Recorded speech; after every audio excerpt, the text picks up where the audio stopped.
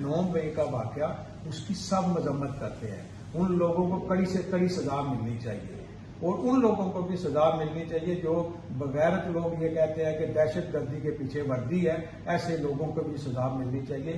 پاکستانی فوج ہماری ہے، ہم پاکستانی فوج کے ہیں. پاکستان ہمیشہ فوج نے، بے فوج ہوگی تو پاکستان ہوگا. اگر ہم فوج کی قدر نہیں کریں گے تو ہمارا حالات بھی ایران عراق، لیبیا اور شام جیسے ہو جائیں گے. میں خاص طور پہ ان لوگوں پہ لعنت بھیجتا ہوں جو کہتے ہیں کہ دہشت گردی کے پیچھے وردی ہے. پاکستان زندہ باد، پاک فوج زندہ باد. راجہ فراز صاحب، ایک بات کی کلیئرنس کر رہا ہوں، میں شاہد ہوں جس وقت پی ٹی آئی نے سفارت خانہ پاکستان کے سامنے احتجاج کیا تھا اور وہاں ایک خاتون نے یہ بات کی تھی جو ابھی آپ نے دہرائی ہے کہ وردی کے دہشت گردی کے پیچھے وردی ہے. تو آپ نے ایک واحد آدمی تھے وہاں پر سینکڑوں آدمیوں میں کہ جنہوں نے کہا تھا کہ جو پاکستان کی فوج کے خلاف نعرہ لگائے گا میں اس کا مخالف ہوں اور میں اس کو برداشت نہیں کروں. بالکل میں نے یہ آپ واحد آدمی تھے میرے سامنے. میرے ساتھ چودھری شوکت صاحب ہوئے تھے اور ہم نے یہ برملا کہا تھا وہاں کہ پاکستانی فوج کے بارے میں اگر کوئی نعرہ لگائے گا تو ہم اس کے ساتھ نہیں ہیں. پاکستانی سفارت خانہ ہمارا ہے، ہمیں چاہیے کہ پاکستانی سفارت کے ساتھ مل کر کام کریں. ہمیں یہ زیب نہیں دیتا کہ ہم اپنی حکومت کے خلاف پاکستانی سفارت خانے کے سامنے بیان کریں. میں ایسی چیزوں کو پسند نہیں کرتا. بہت شکریہ جناب راجہ فراز صاحب. میں آپ کا اور آپ کی ساری ٹیم کا اور سارا کی ٹیم کا شکریہ ادا کرتا ہوں. ہم انشاءاللہ پھر وقت نکال کر دوبارہ آپ کو مدعو کریں گے. بہت شکریہ.